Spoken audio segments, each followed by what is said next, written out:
Yeah, so when they hit that 80% vaccination rate, they sort of opened up the country and removed all restrictions. The problem that's a little bit problematic because there are pockets of Israel's population that still remain unvaccinated. And also, the 80% vaccination rate that you just quoted, Beverly, is actually not including individuals that are younger than 12 that actually make up 25% of that population. So the real number for the vaccination rate in Israel is actually more like 68%. And that threshold is actually too low to achieve what we call herd immunity, which is required. There's also this case that it's not just about whether you are vaccinated or not. It's becoming more and more clear that the time since you were vaccinated is extremely important as well. And of course, Israel was quickly out of the starting block. So in many instances, the people who are being vaccinated would have done maybe 6-8 months ago now. Yes, of course. And what we do know now through research is that the levels of neutralizing antibodies that are required to protect you from infection actually do decrease from about 6 to 8 months post-vaccination. However, all is not lost. We do have protection from severe disease because of a T-cell immunity that is elicited by the vaccination, and there's a lot of research happening in that space. And what we know is that although we may be getting a reduction in protection from infection, there is memory B and T cells that are survive longer term that are protecting from severe disease. So explain to us too, though, there have been quite a sharp rise in hospitalisations and serious illness from this. So why does that happen in the case of Israel? Yeah, so it's one of these things where we know that the vaccines are working because there's reduced disease severity, but there are people in the population that are not getting such a high level of protection from the vaccine. And these are people that are called immunocompromised, and they have weakened immune systems. So that means that the level, for example, of antibodies that they get from the vaccine is lower than someone in the healthy population. And that means that we're getting more hospitalizations, but this disease severity is still lower.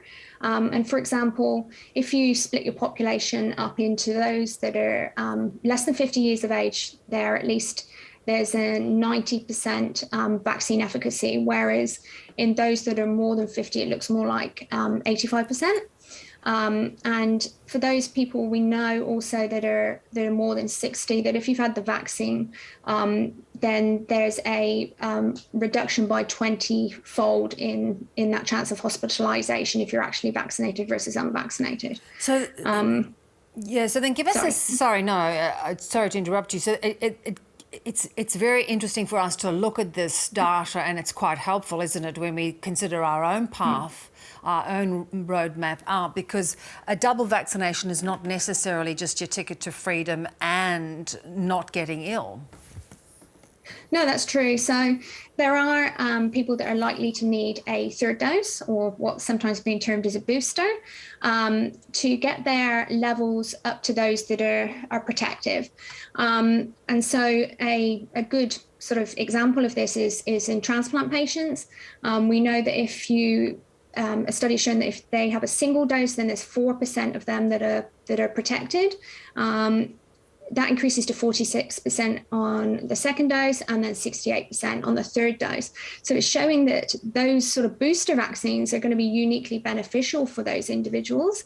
There's also evidence that this is a similar situation for those that are over 60, where there is sort of what we call modest immune deficits, where there's lower vaccine efficacy. So we're going to likely need boosters, but we need to be very careful in how we identify the people that are going to need those. Yeah, interesting.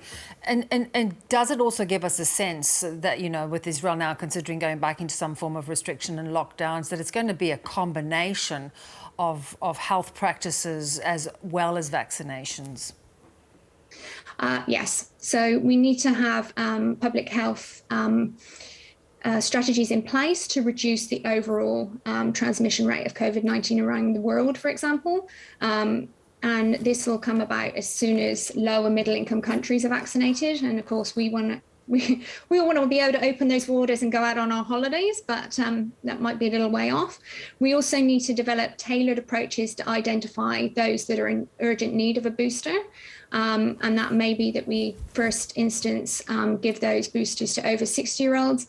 And then we're probably going to have to do some sort of antibody testing to see whether each individual's level of antibody protection is sufficient, and if it's too low, then boost. Fascinating stuff. Dr. Emily Edwards, I appreciate your expertise. Thanks so much. Thank you.